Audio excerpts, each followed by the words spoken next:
up, everybody? It's your boy D from DNC Digital, and I'm back on the road to Tournament Out of Hell, presented by Mission Pro Wrestling. I am a proud sponsor. A tournament will be held November 6th at Pinball's Kingdom, streaming on the Title Match Network, where they will start the tournament to crown their first Mission Pro Wrestling champion.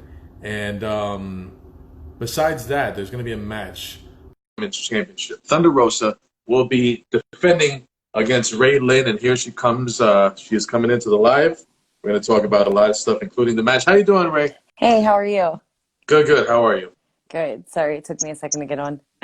No worries.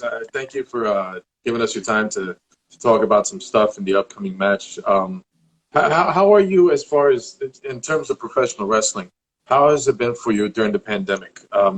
Mentally and physically, I know like some people continued to train. Some people kind of took the time off to rest, but then that first bump was like very, very painful. So what was it like for you? What was your experience during the pandemic? So I lost wrestling, and then I lost my regular job cutting hair. So I ended up going to work at Amazon doing everything, which is kind of weird. So that kept me like super active, delivering packages. Not a job I ever thought I would do ever in my life. But I did that, and that kept me really active, and I stayed in shape from that. But I also had access to a ring, so I was training like once or twice a week. So I stayed active the entire time. So my first bump wasn't like, oh, no, I haven't done this in forever, because I what was it? What was it working for Amazon? Tell me your experience with that. I never thought that was something I would ever have to do. So it was hard. I remember like there were some days I'd be like in my truck, I'm like, this isn't what I am meant to do. And I'd just be driving like, what is life? Nice. I do want to talk about one of your jobs. I saw you. It sounds like a cool job. You worked at Wear More Studio, where it was like a custom costume. Am I getting the wrong information? Yeah, I didn't really work there. She just made me wrestling gear when I started. Oh, was that it? Yeah, she just made me like my first or second set of wrestling gear. So then whatever website I got that from, I'm gonna have to go and tell them that they got the wrong information. But I know you did some kickboxing when you were younger. Is that correct? I did. I actually I did karate from the time I was 4 till the time I was like 15 or 16, and then I switched over to doing kickboxing. Are there any parallels between that kind of martial art with the professional wrestling? I think so, yeah, because it helps you with your footwork. So wrestling's all about footwork, and yeah, I mean, there's a lot of like crossovers. Because I mean, if you think about it, there's like a lot of MMA and karate inspired wrestling going on now. So it's pretty cool. Even though it wasn't a complete, parallel, it may have not been an easy transition. What was it about professional wrestling that made you decide to take that avenue as a career? It's funny because when people ask me this, I'm like, I don't know why I chose to be a wrestler. I really don't. I wasn't like a huge fan growing up, but it was kind of weird. So I tell people this, like it's kind of a long story, but when I was 23, I think I was 23, I was working at this bar called Cheers, and on Monday nights, the guys would come in and they'd want to watch wrestling. I'm like, oh, why are we watching this? So I would like watch it with them, and I'm like, okay, I kind of like got interested, and I'm watching, and I'm like, this is kind of cool. I think I could do this. I would say, I think I was 24 and my dad passed away, and it was like unexpected. He was 50 years old, and it was just like, whoa, that's really young. What is life? Yeah. I'm like, what's life? Like, what am I doing with my life right now? And I'm like, I don't like bartending that much. So I decided that I was going to go to wrestling school and become a professional wrestler. And that's what I did. So do you think maybe your father's passing was a catalyst to it? That it made you have a reflective, stage in your life? It never, I don't think I ever would have became a wrestler if my dad didn't pass away. I really don't. I think I would have gone a completely different path. Was he a fan? I mean, he watched it, but he wasn't like a fan either. So that's why it's like, why did you choose, when people say, why did you choose wrestling? I'm like, I don't know. It was just like, I needed something at that time. I really needed something. And within 6 months of him passing away, I moved down to OVW and I started wrestling training. It's just, I needed something to focus my energy on, really. What made you not continue a career in competitive kickboxing or mixed martial arts? So when I was 16 and I was doing that, I was getting ready for my first fight and I got mono and I lost a ton of weight.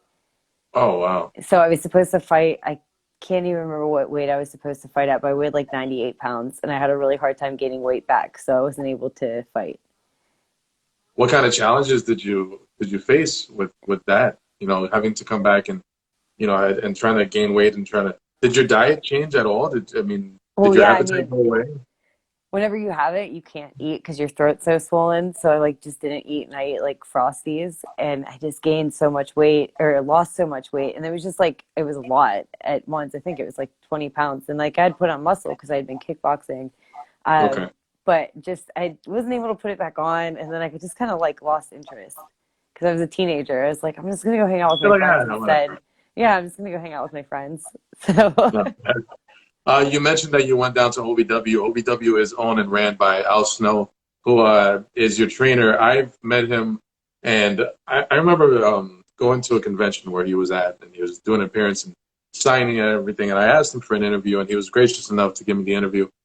And I just knew that it was just going to be such a fun interview. I knew I was going to learn a lot. And he taught me a lot in those 10, 15 minutes that I spoke to him and just asking him questions.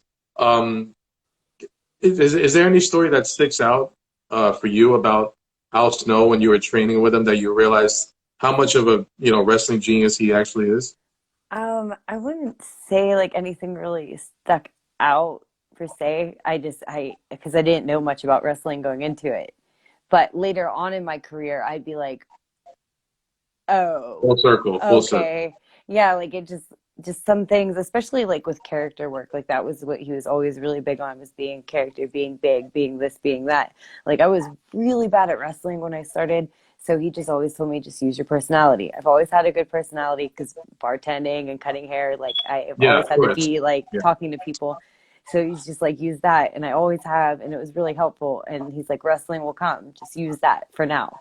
And it worked. And I would say last year I went back to OVW and I won the OVW women's title. And Al was like, he looked so proud of me. And that was like, that was awesome.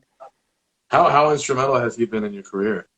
I think very much so. Like if I ever needed anything, I just asked someone at OVW for some help or um, just the lessons I learned from him. And it's like I said, it's not so much in-ring work. It's more all the other stuff that people don't think of. There's Yeah. so much more that goes into wrestling than just what happens in the ring. And I just feel like I was really lucky to have him so early on in my career, like literally from day one to teach me those kinds of things. Because not everyone, and I've noticed this a lot because I travel a lot and I've been everywhere, not everyone gets those basic fundamentals like I did.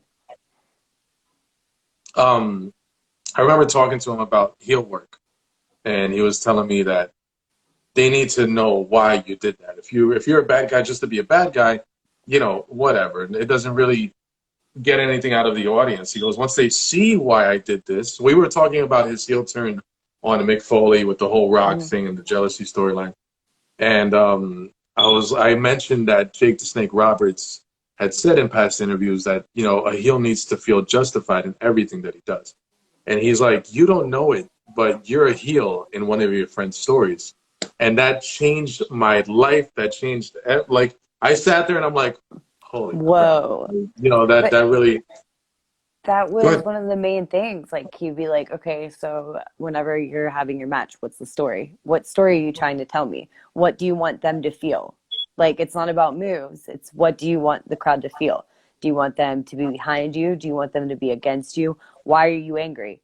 What is your problem with Yeah, this person? So like it just a lot of that, which like I said, as I went around to these different schools around the country, like not everyone learns that. They like learn, oh, this is what you do, step one, step two, step three, yeah, and it's like not like that. It should be more emotional than that definitely. because you He's need not to the only guy connect. that, not the only person that, Claymore Kick wanted to say that he is a big fan of you. Thank Um, you. he's not the only person that helped train you. You also trained with Nick Dismore, who, as he started training, got a lot of notoriety as far as his knowledge of wrestling. And when did you start working with Nick Dismore? Nick was actually my original trainer. Al was my second trainer at Okay. OVW. Nick did the beginners class, so he was the person to teach me how to bump and run the ropes. And I mean, he's really good at what he does, but I really was clueless. So I mean, God, he was such a help. I had to take the beginners class twice, so I couldn't remember Um, my left from my right. I always had the happy feet problem.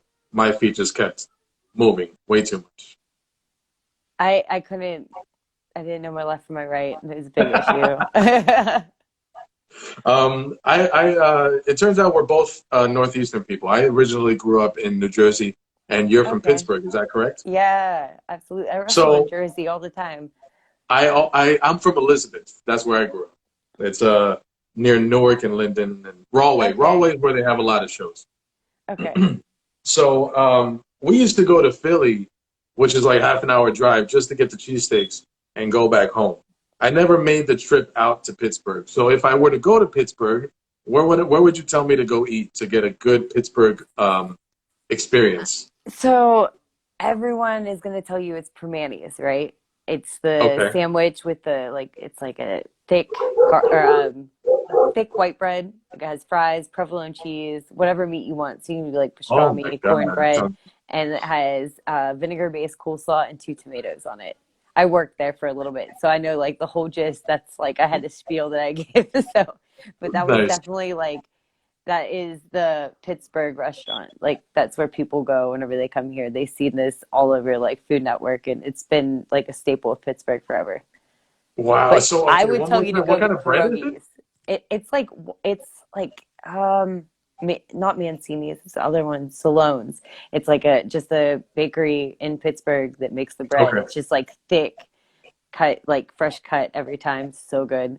I would just eat the bread. I slop some hot sauce up with it. Jeez, that sounds good. And look at this. We have somebody, Pittsburgh chef 412 just joined in. I'm assuming, judging by the handle, That they're from Pittsburgh. you should know your sandwiches. Hey, so I saw. Oh, you know what? I also need to tell you. I wrote down in my notes. I need to wish you a happy belated birthday. Oh, thank you. Thank you. No, of course. You have the same birthday as my cousin, it turns out. So, can you tell me about that surprise party that your boyfriend threw for you, and what else did you guys do for your birthday? So I'm like one of the most naive people ever, or gullible, right? So Gullible, okay. like I'm definitely gullible. I, you can pretty much do anything in front of me and tell me it's something else. I'll be like, oh, okay, right. So That's not good in the that wrestling business. it isn't.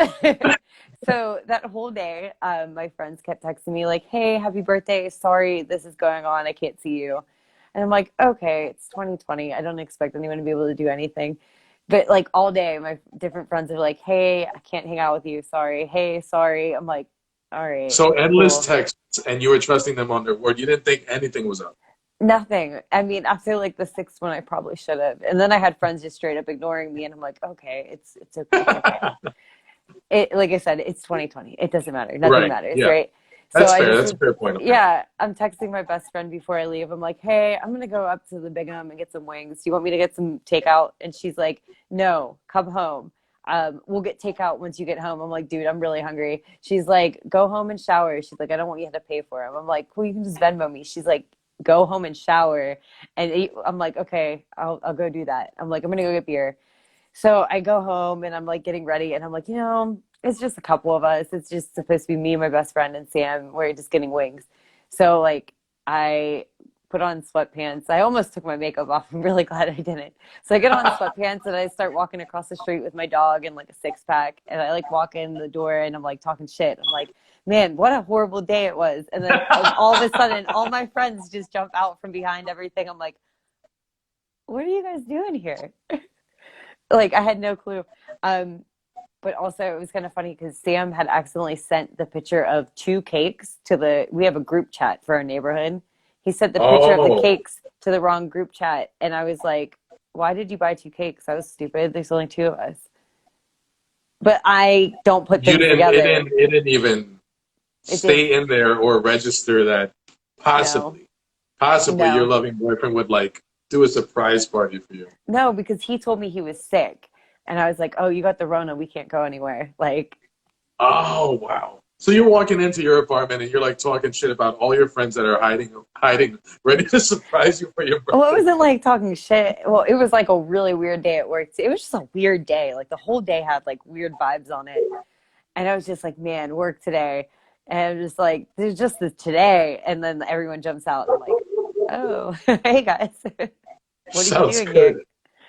good. Um, so whenever you think of somebody who's successful and, you've gotten to accomplish, a lot of things, and now we're moving on to Mission Pro Wrestling, and you're going to be in the match for the NWA Women's Championship. Are there checkpoints that you stop and allow yourself to celebrate? Or are you more the, okay, we got that done. What's the next goal I got to accomplish? I used before this, I was always like, all right, keep going, keep going, keep going, full steam ahead. And now I feel like I'm more of a person that tries to like look back and reflect because I feel like I spend so much time being like, what's next, what's next, what's next, instead of paying attention to what's right in front of me. Like I've done like really cool things, and I never gave myself time to be like, yeah, you did it. I never gave myself time to celebrate like my little victories, and I'm trying to be more. Going into like a year where everything is taken away from you, um, every match I've had this year, I'm like, I just appreciate it so much more. Every time I get to get in the ring, I'm just like, this is great. So Thunder Rosa, I love her.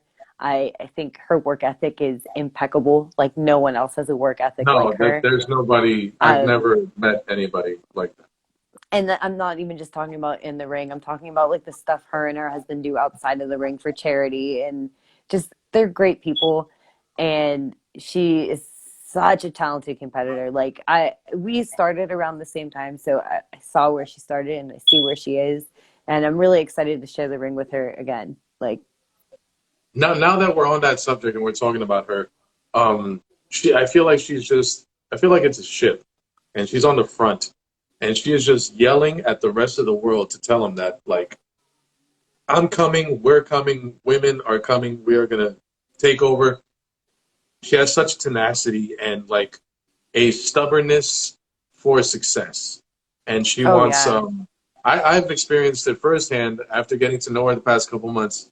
I've been so grateful just to know her, and she doesn't realize, but she does inspire me because I see her like going and going and going, and the woman doesn't stop. It's like she wants to set the table and make sure everybody else eats. So now when it comes to the match, you are in a match for the NWA Women's Championship. You just mentioned that you are now allowing yourself to stop and take a look at what you have in front of you. What does this match mean to you? well, her being a really good friend of mine and seeing everything she's doing right now, like I'm so proud of her, and I'm proud to be able to share the ring with her. We haven't wrestled in probably like 2 or 3 years, and I know I've been working my ass off too. And I know that both of us at the end of this match, we're both going to be exhausted, needing ice packs. Like it's going to be hard hitting. And that's the thing. Like I always say to people, like when you wrestle your friends, you seem to hit each other way harder than you hit Yeah, anyone definitely. else. So It's I because just, you're a terrible person to your best friend. You make fun of each other in the worst way, you know? oh yeah. So, I mean, I know we're going to, and this is going to be so cliche, but we're going to leave it all in the ring. There you go. That's fine. That's totally fine. So one accomplishment that you were able to do, you appeared on television, on WWE television. Am I correct on that note? Yeah. I Okay, just cool. didn't know which one you were going to say because I Oh, wrestled them all. I got the Nia Jax match. Yeah. Okay. So was that your first appearance on WWE television, or am I missing something else? Yeah, that was it. That was the Okay. first one. So I had that where got beat in like 10, 15 seconds. That was good times. Well, what was that experience like going back there, being amongst other people? I mean, what was that experience like for you, working for them, at least for that one day? I mean, it was pretty cool. That's kind of like something I'll always be able to say I did that. That I got a paycheck from them once at least. So that was pretty cool. It's so weird. That was a long time ago now. That was like 4 years ago. So I'm trying to think about how I felt. I know Yeah, I was kind of I dig deep when I try to look for stuff. yeah. Um, I know, I'm pretty sure I was like nervous and excited, and like their hair and makeup. This was the thing I get excited about because I've done hair and makeup. Their hair and makeup team did my makeup, and I was like, "Oh my God, I'm gorgeous!" It was so awesome. Like I had these great long eyelashes on. I was like, "Oh, I just don't do this all the time. That's why I don't look like them on TV." Can you remember any interaction that you had with Nia Jax besides the killing that she murdered you in the ring? Is it more like, all right, Samoan drop and then 1, 2, 3 we go home? Yeah. That was pretty much it. I don't know what else to say. Not bad, not bad. We're gonna leave that one alone. Tell me Yeah. about your experience on Women of Wrestling. I know you were there for a little bit, and I mean, tell me about that. How did that go? So I was one of the first ones whenever they Mhm. started filming for Access TV. I moved to LA, and someone saw me wrestle at Championship Wrestling from Hollywood, and they gave me David McLean's email. And I emailed David McLean. I said, "Hey, my name's Rachel. I just moved here." Da, da, da, da. And they invited me to come do this Friday. I think it was called Friday Night Fights, and it was at the Cove Hotel in Long Beach. That hotel's no longer around, but it was really Right. cool. We just had these like little fights. It was kind of like an audition, but I had no idea I was auditioning for anything. So I just came. I wrestled some of the girls. The girls really liked me. They told David they really liked me. So he's like, "Oh, we're going to use you again." So he used me like 3 more times, and I found out that they were filming the pilot for the show. And Mhm. I got kind of sad because I didn't get asked to do it. And I'm like, "Oh man, that sucks, man. I thought they were really gonna use me. They used me like for 4 of these like Friday night fights. I thought I had it." And then like a week before everything, I get a phone call. Rachel, David McLean here. And I'm like, "Yeah, I know. Got your number saved in my phone, but okay." Like, he's like, "I just want to ask you if you would dye your hair." And I'm like, "Yeah, like what color?" Because it does matter what color. If it would have Yes. told me like brown or red, I don't know if I would have looked good with those colors. So I would have probably said no. But he said, "Can you dye your hair purple and do TV next week?" And I'm like, "Well, yeah, absolutely." So that's what it started. My first match was against Malaya Hosaka. I can't remember what her name is on the show. Um, but that was my first match, and that was for the pilot. I don't think and that's ever seen the light of day. I don't think I really enjoyed that match though. Uh, Um, when it comes to doing filming matches like that, from a production standpoint, does it feel a lot different than the indies because you have cameras around you and you have to play to the cameras to a second audience that's no, in I no. started at OVW, and there were cameras everywhere. They did a live TV show every Wednesday. That's right. Yeah. So I started that. So felt, honestly, it felt weird going to indies from OVW. So going back to TV, I already know what I'm supposed to do. And plus, the crowd is awesome at WoW. Like the people are so fired up. I love that atmosphere. So that was like the first pilot, and I really enjoyed it. And then I think I waited a year, and then that's whenever we got the call that we were good to go, and that WoW was going to be on Access Television. That's awesome. Yeah. Um, so I got a note here, and I need more context, and I hope it's correct because when I looked you up, it said nickname the Miley Cyrus of professional wrestling. That was my like original go-to gimmick. I didn't know what to, like I said, Al told me if you don't know what to do, use your personality. So I just like twerked on people. I didn't know how to wrestle. I would just twerk on people all the time. And that was like right after Miley just did that thing with Robin Thicke on the VMAs. So Oh my God! I was staying very like pop culture-y, and yeah, that was it. That was the Miley Cyrus of professional wrestling. I Just just twerked strike on while the people. iron's hot and just shake it, as they say, right? Yeah, I mean that's all I had. It's like this is what I got. I had no ass at all. I was just skinny. So here we like neither I did didn't she I though, didn't so it think. worked. You see, when I wrote that down, I'm like, maybe she was a wholesome girl, or maybe she sang on her way to the ring. I didn't know it was going I to come did out that we're sing on the talking about. I sang on the way to the ring too, but I can't Okay, sing, so it was even better. nice, nice. I And just I I didn't just know the didn't I words. didn't think we'd end up talking about you twerking. It's just a strange segue. So we're gonna stray away from that. Now, Mission Pro Wrestling. Anybody in the chat? I appreciate you guys watching. Anybody in the chat want to ask any questions, you guys just go ahead, hit the little, hit the little question mark thing down there. I don't know if there any questions were Oh, asked. A lot of people are joining in. I I know dropped my somebody phone. asked, what company do you wrestle for? But it's not really one wrestling company. You've wrestled for Yeah, many, I get many. that So. question every day at work. 'Cause- At work, the same people too. Like, hey, Yeah, you're a wrestler, right? yeah, and it's just because I cut so many different people, and they're like, "You're the wrestler, right? Ugh, what company do you work Nice. for?" I'm like, "Ugh." Let me show you my singing skills, and then we'll talk Yeah, about that. like I try not to. I don't know. I hate getting repetitive, so I don't really. I try. I talk about it a little bit, but I try to stay focused on the client. Oh no, yeah, because I try to kind of hide my Jersey accent because I live in South Texas now. Oh Um, yeah. so everybody's always asking me like, "Where are you from?" And I say up. I swear to God, I've said up north, and they're like, "Houston." It's like, what? No, man, more north. Like, there's All other right. shit. They North think it's and like the then Canadian east. border right there on top of Texas. Oh my gosh. Okay, so we have some questions here. Where did you go to high school? That's kind of weird too. West Allegheny High School in Oakdale, Pennsylvania. Saw Are you at they Cactus League wait? Are Wrestling they trying last to take year. my social security number? Is that like I will screen all these questions for you. okay? I saw you versus Shotzi Blackheart. How was it working with her? Oh, Shotzi is awesome. Like that was a lot of fun. I wish I could work with Shotzi all the time. Shotzi looks like a lot of fun. She looks insane, but she looks like she's crazy in the best way. She is like she's one of those people that I met at the same time I met Mel when I moved over to California. I met everyone at the same time, and like I'm like these are my people. Like this is where I should have been the whole time. Like Shotzi is Shotzi, and I love seeing her do her thing on NXT. No, yeah. Is there anything that you feel she's being maybe restricted from, or you think that that's completely her? I think she's not allowed to make poop jokes anymore, but that's about it. Nice.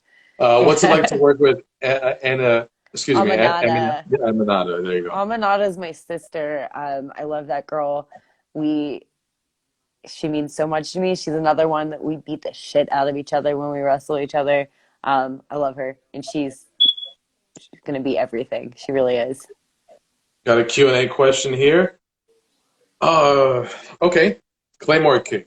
How hard is it to become a wrestler? I guess maybe we can kind of reword that and say what are some of the biggest challenges when you started training? Um, well, I think one of the hardest things was I didn't really know much about wrestling going into wrestling, so it wasn't like they're like, oh, this move, that move. I didn't know what anything was. Unfortunately, I learned it. That was a challenge. Uh, you have to be really disciplined because people are going to tell you that you're no good. People are going to tell you that you're too fat, too skinny, that you're ugly. You have to have a thick skin because people are Hmm. always going to say things about you.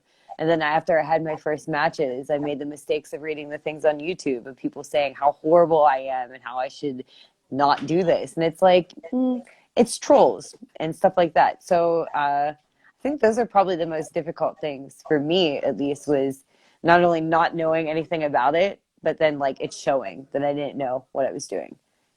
Fair. So just being Um, persistent and working. Black Greenwood 135. Do you have a fan favorite move? I'm not sure what you mean. If you want to kind of reword that. Elaborate. Yeah, elaborate, please.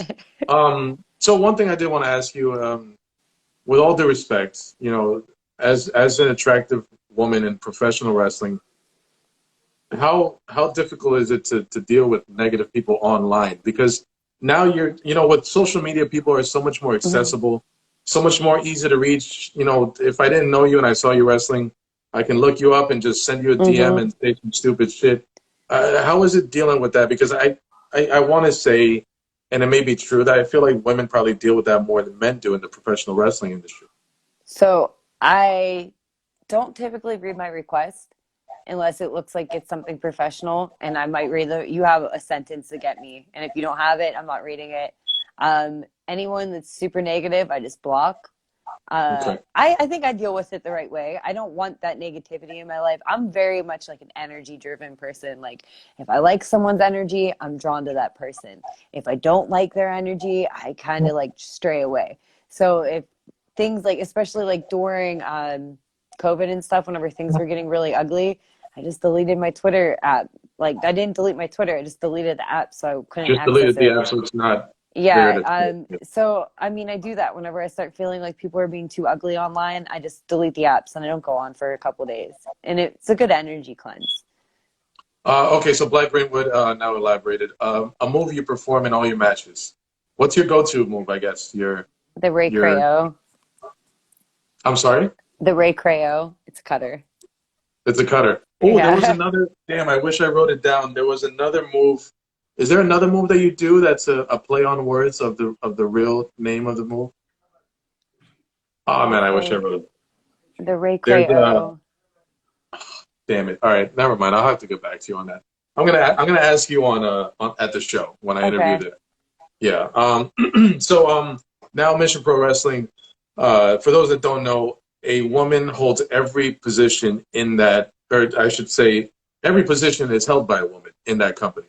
Um, there are uh, promotions where there are all women in the ring, but there are men running the company, men and women running the company. But this is all women. Mission Pro Wrestling, November 6th, in Buda, Texas, at Pinball's Kingdom, streaming on the Title Match Network. Miss Ray Lyn, how do you feel Mission Pro Wrestling has in terms of importance in the professional wrestling industry as far as women go? What do you think they're doing for women in the present, and what do you think they can do for them in the future? I like all women run show. She even used every position, like you said, is filled by Every a woman, position, yeah. and that's awesome. I've worked for so many female companies that are ran by men promoters, and then it's men doing this, men doing that. And then I just kind of, this is just incredible. This is awesome. It's like a really like a feel good, like we can do it kind of moment. I think that it's awesome because I know how Mel is. Mel or Thunder Rosa, she likes to help other women. Like she, if you're someone that she cares about, she will push you to be the best you can be. So it's awesome to see her have her own company so that she can keep pushing other girls and inspiring other girls to be the best they can be. Black Greenwood 135. Keep it coming with the questions. Do you have a dream match? Um, I've always wanted to wrestle Mercedes Martinez. I love her. I I do love too. her. I think Well, she's so incredible. I do graphic design on the side, and I did one for, excuse me, Hispanic Heritage Month, where I grabbed a few, I caught some shit because I didn't use this person or that person, but I picked out a few Hispanic professional wrestlers and I put them in this poster. She grabbed it, she shared it herself, and I was like, wow, that's pretty fucking cool of her. And she sent me a message saying, hey, I want a poster, and I was like, yeah, like you're you're fucking awesome. Anything for you, Absolutely. like like why do you even have to ask? But She's we've been awesome. messaging here and forth the past couple weeks, and she's just so cool. And I'm very careful, because I like to say I know my side of the barricade. I Hmm. understand. I'm a fan. I'm not going to ask stupid questions about the wrestling industry. So I just, I watch my step with her. I'm very respectful. But she is so cool. I made her a poster of herself, and she loved it. And she's like, send it over to the performance center. I'll sign it. And no, she's awesome. I was only first introduced to her through the Mae Young Classic, and through there I saw that she is no joke, She no and joke. she's another one that like she we would do all these seminars and she would always be the person to send us through our warm-ups, but she knows so much. She knows so much wrestling, and like she, if you respect her, she will help you and she will work with you. Like she's just a badass. Like I love it. I would love to wrestle her someday. I would love for her to beat my ass someday. Just go ahead. Just it's all right here. Just go ahead. I'm so honored. Black Greenwood 135. I have to hop off. But Ray Lyn, you are a great wrestler. I love to watch your matches. Keep up the great work. You are a phenomenal. Thank you. I appreciate it. Ray Lyn, where can they find you on social media, miss? Raystar5 right here on Instagram, and on Twitter, it's at Ray_Lyn, Lyn. Awesome. If you're following Ray Lyn and you're not following me, make sure you click on my name right here. It's DNC Digital. And if you're following me, your finger gets cut off. If you're following me, make sure you follow Ray Lyn at Raystar5 as she makes her hand disappear. I love it. It's such a silly thing, but it brings smiles to people's faces. So this is going to be on YouTube, so make sure you guys like and subscribe. I got a bunch of Mission Pro Wrestling interviews. We are interviewing all the ladies that are booked and scheduled to compete in this awesome event leading up to the event. I also have all the ladies who were in the past event, Hell Hath No Fury. So please, guys, just click my name. Just click follow. Click Ray Lyn's name and follow her, and that's all we need. We need support. It's gonna be. Just do it one more time together. Ready? Awesome. Look at that. Look at that. Swipe up. Watch a hand just come out of nowhere. And so it's gonna be November 6th at Buda, Texas, streaming on the Title Match Network. For everybody scared about everything going on, they are taking every safety precaution they have to. Masks are required. The temperatures will be taken at the door. Social distancing will be enforced. It's a great company. It's an awesome company. I am honored, and not just because it's cool for the interviews, but I have an 11-year-old daughter, and just to give her these 20, 30, 40 women to look up to instead of this Nicki Minaj and Cardi B crap that they got going on. Got all these kick-ass women, very strong women, all in their own rights, and they're going to come together, make an awesome, awesome show. Like I said, November 6th, it's Tournament Out of Hell. Ray Lyn will be competing for the NWA Women's Championship against the Thunder Rosa. So everybody have a great night. Take care of yourselves. I'm out. Good night.